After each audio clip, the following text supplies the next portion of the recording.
This week's parashah is Chukat, meaning decree, particularly that which is decreed that may not be so understandable by us, but is decreed by God, perhaps for reason beyond our average mortal comprehension. In this parashah, after 40 years of wandering through the wilderness together, Moshe is faced with both his sister Miriam and his brother Aaron's lives coming to an end. Moshe learns how we are to be purified if we have been contaminated by contact with a dead body, the laws of the red heifer. Aaron is succeeded as high priest by his son Eleazar. Again, lacking appropriately sufficient faith in God, concern arises from some as to how they will find the needed water without Miriam. Once again, the people do not have faith and resort to complaining. As the people thirst for water, God tells Moshe to speak to the rock and tell it to provide water. Frustrated with the whining, complaining people, Moshe, however, perhaps does not well hear and just does not quite follow God's instructions, which certainly God gave for specific good reason.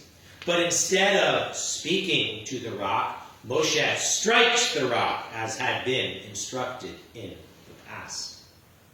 Some see it as a consequence of this incident that Moshe will not enter our promised land.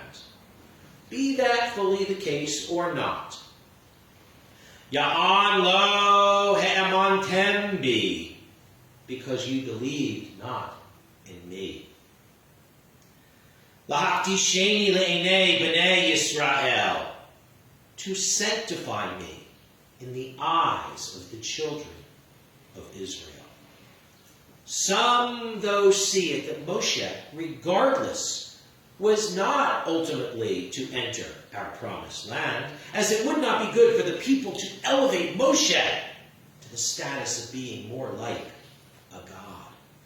Either way, Moshe striking the rock for water was not God's intent. God, though, did not want Moshe to look bad in front of the people, and God did thus provide the water that way.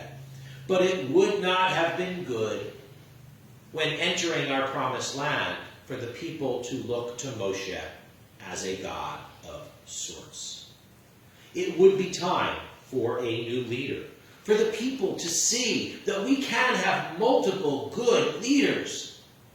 We people will come and go, but God is the one eternal constant. Some of the people further show lack of faith and trust in God, and they suffer attacks from venomous snakes. God instructs Moshe to place a brass snake up on a pole, and all who look to God will be healed. Ultimately, the people sing in thanks for the well that provides them water here in the wilderness.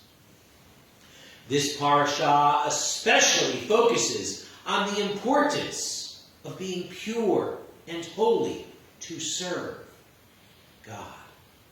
A key message here is that a holy God is to be served by a holy people. And there is an important message here of the reality that while each of us should do our part as pure and holy as best we can while we are here and able to do so, each of our times will ultimately come, as the time will come for others to continue where we left off, with continuing the good we have been doing. Be it with finding the water after Miriam, be it with Eleazar to be serving as high priest after Aaron, be it with Yeshua later leading us and taking us into the promised land after Moshe. every one of us should do our part while we can. But ultimately, others are to take over after and where we leave off.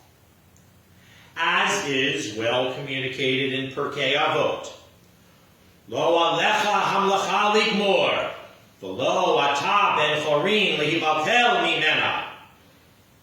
You are not expected to complete the task, but neither are you free to desist from doing your part while you can. Lo alecha hamlacha ligmor, lo alecha ligmor, v'lo ata ben chorin lehibaltel mimena, v'lo ata ben chorin.